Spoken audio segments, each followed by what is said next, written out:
जय हिंद दोस्तों। मैं हूं मेजर गौरवारी और आप देख रहे हैं मेजरली राइट। दोस्तों, क्रिसमस के दिन पोप फ्रांसिस जो कि कैथोलिक्स के लीडर हैं वर्ल्ड वाइड, तो उन्होंने वेटिकन से एक मैसेज दिया और उन्होंने बोला कि साहब, ये जो इजराइल के हॉस्टेजेस हैं जो हमास के पास हैं, इनको हमास छोड़ दे और जंग को जल्दी जल्दी खत्म करो। दोनों तरफ बहुत लोग मारे गए हैं, जंग नहीं होनी चाहिए।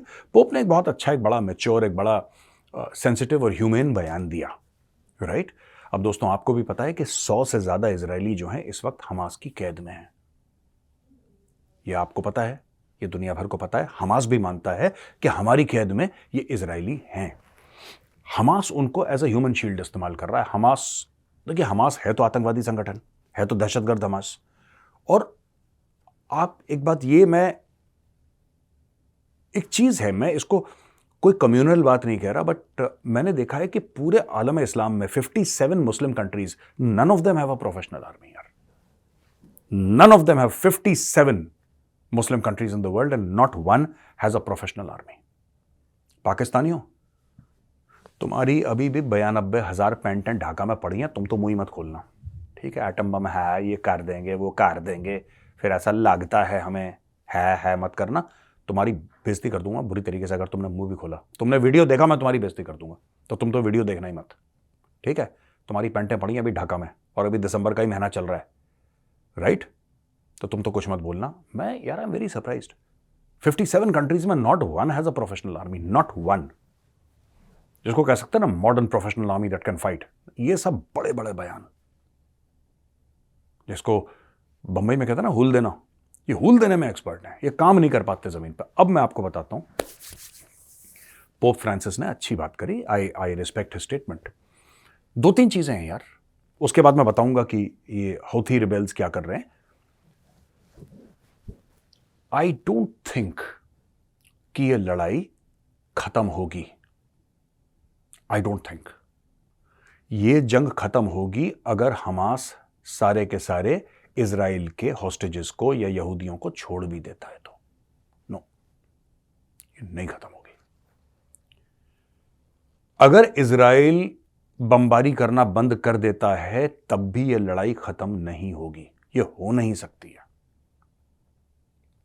मैं बता रहा हूं ना, क्यों मैं ऐसा कह रहा हूं। मैं बार बार एक बात कहता हूं, कई लोग मुझे फोन कर चुके हैं यार, कई लोग, कि मेजर साहब ऐसा नहीं है, सोचो अगर 2 स्टेट सोल्यूशन हो गया, अगर यहूदी खुशी खुशी रहने लगे और वहां पे फिलिस्तीनी खुशी खुशी रहने लगे तो कितना अच्छा होगा, दुनिया में अमन हो जाएगा। भाई, जो ऐसी बातें करते हैं उनको प्रैक्टिकल दुनिया से कोई उनका लेना देना नहीं है। आपका प्रैक्टिकलिटी से कोई लेना देना है ही नहीं, मैं ये मानता हूं। आपको क्या लगता है?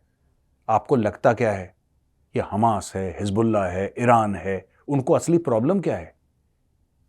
उनको असली प्रॉब्लम क्या ये है कि कभी किसी वक्त ये जो आसपास के मुल्क हैं उन्होंने इजराइल के ऊपर अटैक करा था और जवाबी कार्रवाई ने इजराइल ने उनको ठोका जवाबी कार्रवाई में और उनकी जमीन घेरी। क्या आपको लगता है कि दैट इज द प्रॉब्लम? जैसा कि पोप फ्रांसिस बोल रहे हैं कि ये अमन होगा। जो पोप ने बोली, अच्छी बात बोली, ह्यूमन बात बोली, बट उसका प्रैक्टिकलिटी जमीन में देखने की जरूरत है। और जो लोग कह रहे हैं कि अमन हो जाएगा, अमन कभी नहीं होगा। There will never be peace.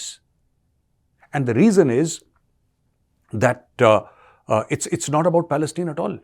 It is about these countries, these groups not willing to accept the existence of Israel and even the existence of Jews. इनकी नफरत, अब देखो ना, मैं आपको बताता हूं छोटा सा एग्जांपल। कितने आए हैं, कितने वीडियोस आए हैं सोशल मीडिया पे, मैं दिखाना नहीं चाहता आपको, आपने खुद देखे होंगे, आप जाके देख लीजिए। कितने लोग, यहूदी अमेरिका में, उसका इजराइल से कोई लेना देना नहीं, वो इजराइल कभी गया भी नहीं अपनी लाइफ में, ना उसका कोई मतलब, वो अमेरिकन सिटीजन, उसके माँ बाप अमेरिका में पैदा हुए, उसके दादा परदादा अमेरिका में पैदा हुए, 200 साल से परिवार जो है अमेरिका में रह रहा है। ये बंदा जाता है और उसको जो प्रो पैलेस्टीनियंस हैं या पैलेस्टीनियन लोग हैं, वो लेडीज हैं 1-2 बुर्का उर्का पहन के वहां पे, और वो उसको गालियां दे रही हैं वहां पे। ये इजराइल और पैलेस्टीन का मामला है ही नहीं दोस्तों, ये है यहूदियों के साथ नफरत का मामला, रिलीजियसली सैंक्शनड हेट्रेड। मैं क्या बोल रहा हूं, मेरी बात समझिएगा आप। This is religiously sanctioned. ये सही अल बुखारी में लिखा हुआ है। सही अल बुखारी एक किताब है जो कि काफी जो इस्लामिक ज्यूरिस्प्रूडेंस में जो लोग विश्वास करते हैं और काफ़ी मुस्लिम्स को पढ़ते भी हैं, सही अल बुखारी में लिखा हुआ है और आप ये देख सकते हैं ये अपने स्क्रीन पे कि क़यामत के दिन जब मुसलमानों की और यहूदियों की लड़ाई होगी, वो फ्यूचर में बता रहा है वो कि उनकी लड़ाई होगी, तो जब यहूदी किसी पेड़ के पीछे छुपेगा या पत्थर के पीछे छुपेगा, तो वो पेड़ या पत्थर गवाही देंगे कि या मोमिन, या मानने वाले, या मुसलमान, आ मेरे पीछे यहूदी छुपा है, तू उसको मार। ये कुरान शरीफ में नहीं लिखा, ये सही अल बुखारी में लिखा है। इसीलिए सऊदी अरब के क्राउन प्रिंस, ठीक है, सऊदी अरब के क्राउन प्रिंस मोहम्मद बिन सलमान ने सारे के सारे हदीस बैन कर दिए सऊदी अरेबिया में। उसने बोला सिर्फ कुरान चलेगी, हदीस कोई नहीं चलेंगे, उसने सब बैन कर दिए। बहुत यहां पे प्रॉब्लम हुई, इंडिया में भी लोगों ने क्या कर दिया, उसने बैन कर दिया। उसको पता है कि प्रॉब्लम कहां से आ रही है, उसने बैन कर दिया। This is hatred against the Israelis, this is hatred against the Jews. कल अगर इजराइल ना भी हो ना दोस्तों, पूरा इजराइल खत्म हो जाए कल, भगवान ना करे ऐसा कभी हो, लेकिन if there is no Israel tomorrow, they will still hate the Jews and they will still find ways and means to harm the Jews. This is religiously sanctioned hatred against the Jews. We must understand this first, ठीक है। अब दूसरी तरफ क्या चल रहा है? दूसरी तरफ अंसार अल्लाह रिबेल मूवमेंट, जिसको आप हौथीज के नाम से जानते हैं, उसका नाम टोटल है अंसार अल्लाह रिबेल मूवमेंट। इन्होंने 20,000 जंगजू तैयार करे हैं। ये कह रहे हैं साहब हमारे रिजर्विस्ट हैं, बड़े तगड़े बंदे हैं, इनकी ट्रेनिंग है। ये पूरे वहां पे घूमे अपने शहरों में, ये दिखाने के लिए कि हम बड़ा तीर मार रहे हैं, हम बड़े छक्के चौके मारेंगे। अब इनको तैयार करा गया है कि तुम जाके गाजा में लड़ो। मैं तो बोल रहा हूं, ये जितने भी आपके शिप्स हैं अमेरिका, एक बार ये मामला खत्म कर दो, चैप्टर खत्म कर दो, लोग थोड़ा सा चूंचू करेंगे, ह्यूमन राइट्स ऑर्गेनाइजेशन थोड़ा सा चूंचू करेंगी, उसके बाद सारा मामला फ्लैट हो जाएगा। सारे देश मिलके इस पूरे एरिया को एक बार सैनिटाइज कर दो। ये हौथी, हिजबुल्लाह, हमास, मैं इन तीनों की बात कर रहा हूं। एक बार वाइप आउट कर दो और ईरान की घंटी बजा दो अच्छी तरीके से, टन टन टन, अच्छी तरीके से। There must be a regime change in Iran. मैं आपको बता रहा हूं, उसके बिना शांति नहीं होगी।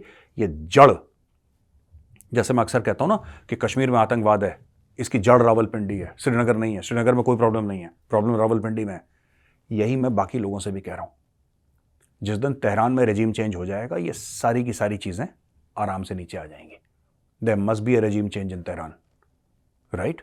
अब नाउ दे आर ट्रेनिंग 20,000। ये लड़ाई बढ़ेगी अभी, और ये लड़ाई बढ़ेगी। आपको क्या लगता है, कल अगर बेंजामिन नेतन्याहू ये बोल दे कि मैं कोई अटैक नहीं करूंगा, तो आपको लगता है अमन शांति हो जाएगी? ये फिर अटैक करेंगे इसराइल को। ये सिलसिला पहली बार नहीं हुआ है 7 अक्टूबर को जो आप सोच रहे हैं पहली बार, कई बार हो चुका है, कई बार। ये मिल के लड़ेंगे, मिल के मारेंगे। चाहे इजराइल बोले कि ठीक है हम सारी, 2005 में क्या बोला था इजराइल ने, 2005 इजराइल पीछे हट गया था। ये जो कह रहे ना हमारी जमीन, इजराइल ने बोला तुम सारी जमीन ले लो। इजराइल ने $3 अरब, 2005 के 3 अरब, अब पता नहीं क्या उसकी वैल्यू होगा, 2005 में $3 अरब इजराइल ने खर्च करे थे। सारे यहूदी जो आगे सेटल हो चुके थे उनको पीछे लाइए, कह रहे तुम पीछे आ जाओ। इजराइल ने सबको पीछे लाया इजराइल, और इजराइल ने बोला ठीक है डन, नो प्रॉब्लम, आप अपनी जगह रहो, हम अपनी जगह रहे। इजराइल ने कर दिया था 2005 में।